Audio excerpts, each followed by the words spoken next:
थुंग थुंग एक गरीब किसान था। वह दिन भर खेत में मेहनत करता, पर शाम होते ही उसकी सारी थकान अपनी बीवी सुशीला और बेटे चिंटू का चेहरा देखकर दूर हो जाती थी। गांव के सभी बच्चे शाम को मैदान में खेलते थे, पर चिंटू घर के आंगन में अकेला बैठा रहता था, क्योंकि चिंटू जन्म से ही अंधा था। उसने कभी यह दुनिया नहीं देखी थी, पर उसे कभी इस बात का दुख या कमी महसूस नहीं हुई, क्योंकि उसका बाप थुंग थुंग उसे जान से ज्यादा प्यार करता था। थुंग थुंग हर शाम चिंटू को कंधे पर बिठाकर पूरा गांव घुमाता और कहता, तू फिक्र मत कर बेटा, जब तक जिंदा हूँ मैं ही तेरी आंखें हूँ। लेकिन एक दिन गांव में एक जानलेवा बीमारी फैल गई और थुंग थुंग उसकी चपेट में आ गया और उसकी मौत हो गई। लेकिन उसके बेटे को कुछ पता नहीं था, पर उसकी बीवी बुरी तरह टूट चुकी थी, क्योंकि उसे पता था अगर इस अंधे बच्चे को पता चला कि उसके बाप नहीं है तो वह यह दर्द कभी सह नहीं पाएगा। लेकिन एक दिन बेटे ने पूछा, माँ पापा कहाँ है? सुनते ही सुशीला रोते हुए बोली, बेटा तेरे पापा शहर गए हैं तेरी आँखों का इलाज लाने के लिए। लेकिन सुनते ही चिंटू मुस्कुराकर बोला,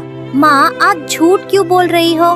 पापा तो अभी भी मेरे पास बैठे हैं, उन्होंने मेरा हाथ पकड़ा हुआ है। सुनते ही सुशीला की रूह कांप गई, पर उसे कुछ समझ नहीं आया। और उस दिन के बाद गांव वाले जब भी वहां से गुजरते तो देखते कि अंधा चिंटू अपने आप कुछ बड़बड़ा रहा है और हवा में हाथ ऊपर उठा रहा है, जैसे कोई उसे कंधे पर बिठाना चाहता हो। देखते ही सब सोचते शायद बाप के लिए बच्चा पागल हो गया है। देखते ही देखते महीने बीत गए। एक दिन सुशीला खेत जोत रही थी और चिंटू घर में अकेला बैठा हुआ था। शाम भी हो चुकी थी। तभी आसमान में बहुत तेज बिजली चमक रही थी। पूरा गांव बिल्कुल खामोश था, क्योंकि बिजली इतनी ज्यादा चमक रही थी कि कोई बाहर नहीं था। लेकिन तभी एक तेज बिजली सीधा थुंग थुंग के घर पर गिरी और पूरे घर में आग लग गई। अंदर बैठे अंधे चिंटू को बिल्कुल पता नहीं था कि क्या हो रहा है। तभी सुशीला खेत से घर पहुंची, लेकिन पहुंचते ही वह चीखती रह गई, मेरा बच्चा अंदर है, कोई उसे बचाओ। पर आसपास बचाने वाला कोई नहीं था। सुशीला रोते हुए वहीं जमीन पर गिर गई कि आज उसने अपना बच्चा भी खो दिया। लेकिन तभी वहां एक अजीब सा सन्नाटा छा गया और जलते हुए दरवाजे से थुंग थुंग कंधे पर चिंटू को बिठाकर बाहर आया। देखते ही सुशीला की आंखें फटी की फटी रह गईं, पर चिंटू के चेहरे पर एक बड़ी सी मुस्कान थी। तभी थुंग थुंग ने बेटे को कंधे से उतारा और सुशीला की तरफ देखकर एक आखिरी बार मुस्कुराया। फिर उसने अपने हाथ चिंटू की दोनों आंखों पर रखे और बोला,